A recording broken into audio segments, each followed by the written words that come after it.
The New Zealand coalition government has a very specific public message regarding the Waitangi Tribunal. According to their coalition agreement, they intend to rein in the tribunal's scope and return its inquiries to the original intent of the 1975 legislation. When Maori groups voice opposition to these policy shifts, the pushback is dismissed outright. Deputy Leader Shane Jones has publicly characterized the tribunal as suffering from mission creep, describing claimants bringing concerns forward as noisy namu, or sandflies, who shouldn't be given the oxygen of public funding. The government defends its ongoing overhaul of the legal code as a simple administrative cleanup. They argue they are methodically moving through legislation to ensure references to the Treaty of Waitangi are consistent across the board.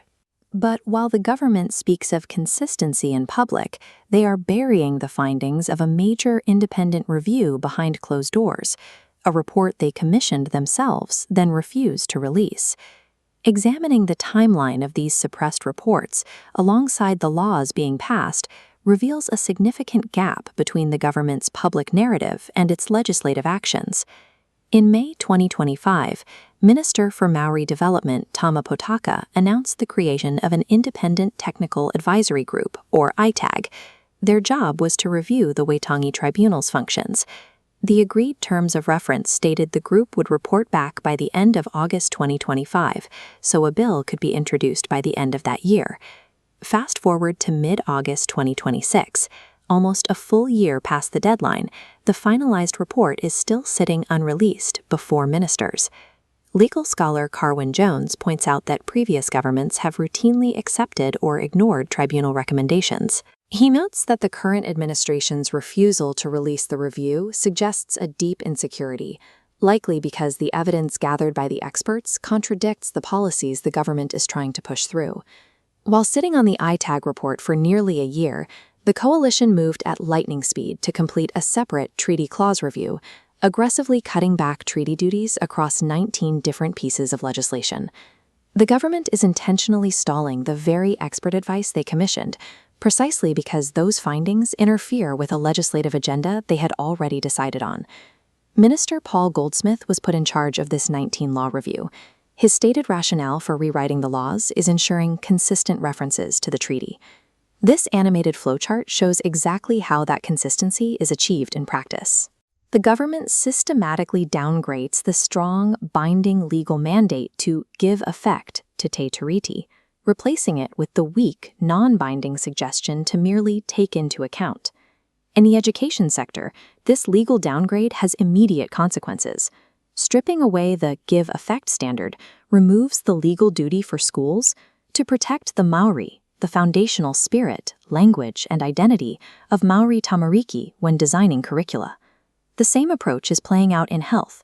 Relying on a one-sentence personal view from a single minister, the government amputated strong treaty duties from health legislation, all while finding $298.4 million to prioritize private surgical theaters over documented Maori health debts. The phrase ensuring consistency is a linguistic smokescreen. It is a technical phrase deployed to disguise the deliberate and systemic gutting of core constitutional protections across civil society. The coalition government routinely justifies these rollbacks by claiming they hold a democratic mandate from the general election. The actual public response to their legislative agenda tells a completely different story, particularly when looking at the related Treaty Principles Bill. This visualization maps out the scale of public pushback. When the Treaty Principles Bill went to Select Committee, it generated more than 307,000 submissions. As the data breaks down, roughly 90% of those submissions, representing over 276,000 citizens, explicitly opposed the stripping of treaty rights. Proceeding with these same reviews behind closed doors creates a fundamental tension with the principle of whakae, or informed consent. In a system built on genuine dialogue, a 90% no usually stops the clock. When the Waitangi Tribunal examined the treaty clause review affecting those 19 laws, their official verdict was highly critical. The tribunal found the Crown breached the core principles of good government and active protection across 18 of the 19 acts, entirely bypassing the requirement for wakawiti korero, or genuine dialogue with Maori. Ultimately, the tribunal concluded that the Crown is improperly governing strictly by coalition agreement. They are steamrolling over both commissioned expert advice and overwhelming public opposition to satisfy internal political deals. Dismissing concerned citizens as sandflies is a calculated distraction. To see the reality of these policies, you have to look past the rhetoric, read the tribunal reports, and demand accountability from a government that fears its own evidence.